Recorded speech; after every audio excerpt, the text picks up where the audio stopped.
Hello, this is the introduction to Mr. Roth's Algebra 2 class. We're going to go over the course overview, in other words, what is the course about and what are some of the expectations that I have for you. So first of all, before we even get started, make sure that you're looking at the syllabus. So if you don't have it, pause the video, open the syllabus by clicking the Algebra 2 Files button on the Algebra 2 page for Mr. Roth's Math page, which you, of course, can find through the ISS website. And then you can follow along on the syllabus as the video plays. We might not go in the exact same order. We might cover some different things, but it might be helpful as well.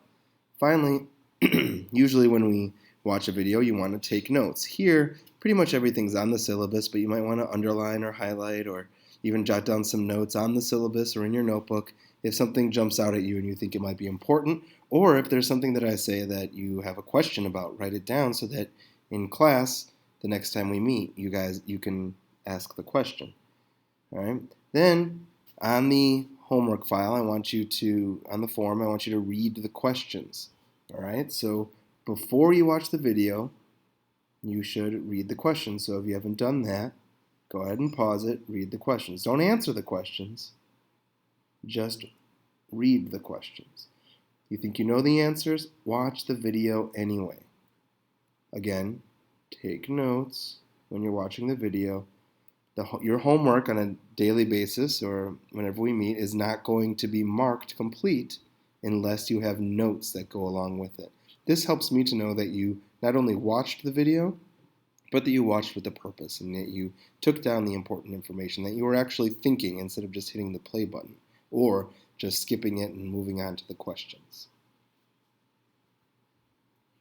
So class rules and expectations. So rules, I only have two rules. The first one is be nice, and the second one is very similar, be respectful. I'm not asking that you are friends with everybody. I'm not asking that you go out and party together all the time and that you sing Kumbaya together. But I do expect you to be nice and be respectful to everybody. Everybody deserves that. So my expectations. Be on time every day. That means on time and it means every day. You should be in class every single day. Don't miss class. And be on time. Complete all of your assignments, every single one of them. You don't get to skip any. You have to do them all. If you don't complete and show understanding for an assignment, you're not going to be allowed to move on to the next assignment. I won't even grade it. I won't even look at it. You need to show me that you understand everything. So work for the sake of learning. So when I was a student in high school, I often just cared about my grade and I did enough to get the grade that I wanted. But that's not how I want you to approach this class. I want you to work for the sake of learning. Actually try to learn the material. Whether you care about learning it or not, I want you to try to learn it. Maybe this will be your favorite subject. Maybe it'll be your least favorite subject. Whatever it is, work for the sake of learning. I'm not interested in you just getting the work done for the sake of keeping busy. I'm interested in you developing your problem solving and mathematical skills and competency. That's my job as your math teacher. And I want you to do your best. Try your hardest. Don't take shortcuts. Don't look up the answers. Don't copy, because you're not going to be working for the sake of learning. Don't take shortcuts. Just learn. I'm going to be talking to you every day. I'll know whether you know the material or not. So just don't take shortcuts. When you're doing that, you're going to have to learn the difference between exercises and problems. Exercises are the practice questions that you're given, where you might be given 10, 15 questions. They're all kind of similar, or they're all practice of things that we've done already in class, versus the idea of a problem. All right? For the exercises, I don't mind that if you look up the answer. I don't want you copying all the work. I want you thinking and trying to get to that answer. But I don't mind you looking up the answer to see if you're right or to help lead you in the right direction. I'm fine with that. For the problems that we do, the deep problems that might take a whole class period or several class periods, some of the problems that we do, you might be able to find the answers on the internet. Don't do it. Don't look for the answers. You're just cheating yourself. Trust me, you will be very happy with yourself if you actually work hard and solve these problems. So this is the first video in the flipped classroom that I'm going to be doing for you. And in a flipped classroom, the lesson or the lecture happens at home.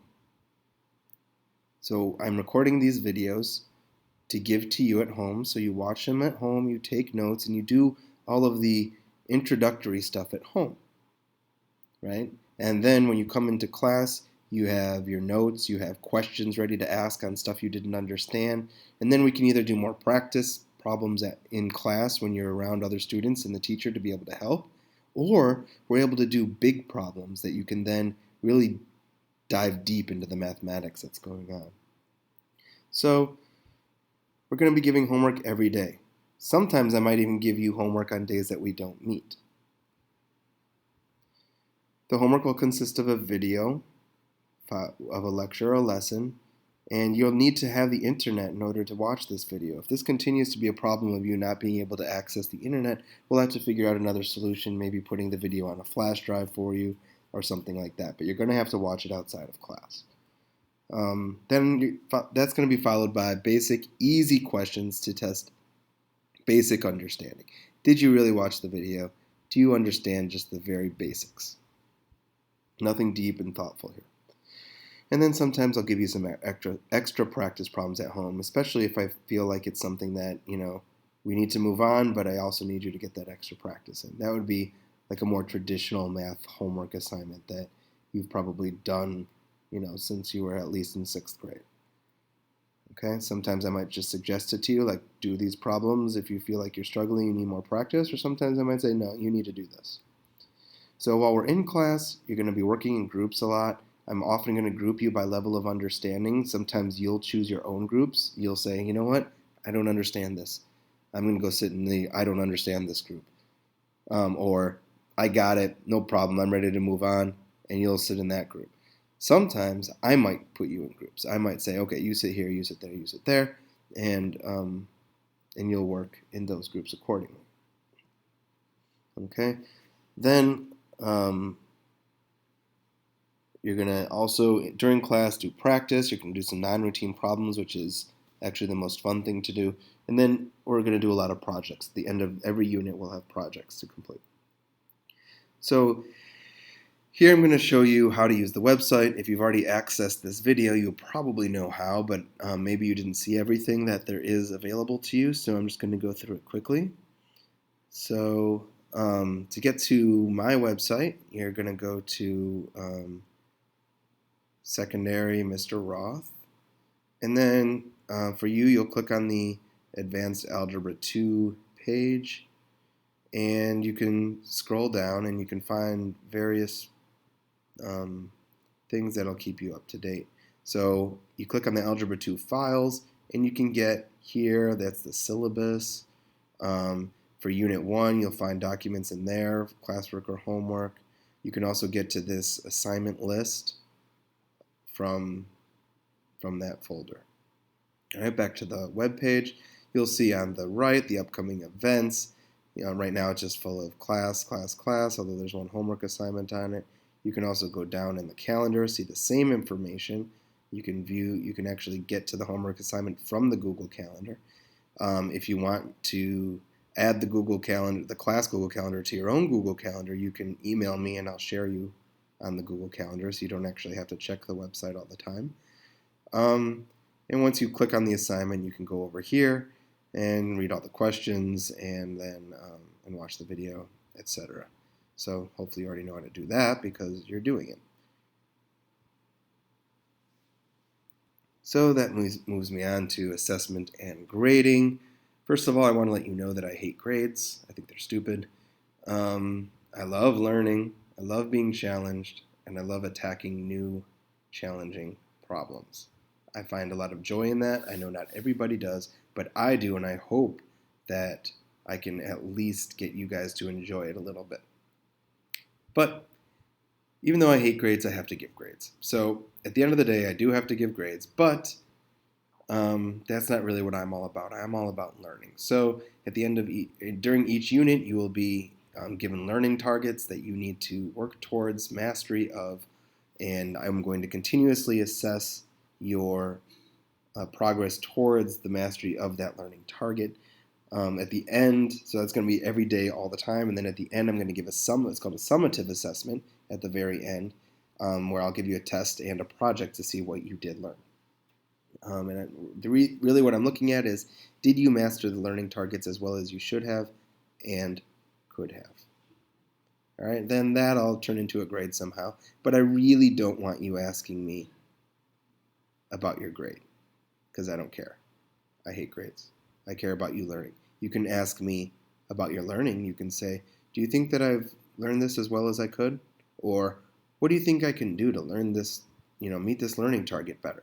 Those are great questions. But what is my grade, or will this affect my grade, or what was my grade on this particular assignment? Those questions will drive me crazy. All right, so what is Algebra 2? Almost at the end of this video, guys.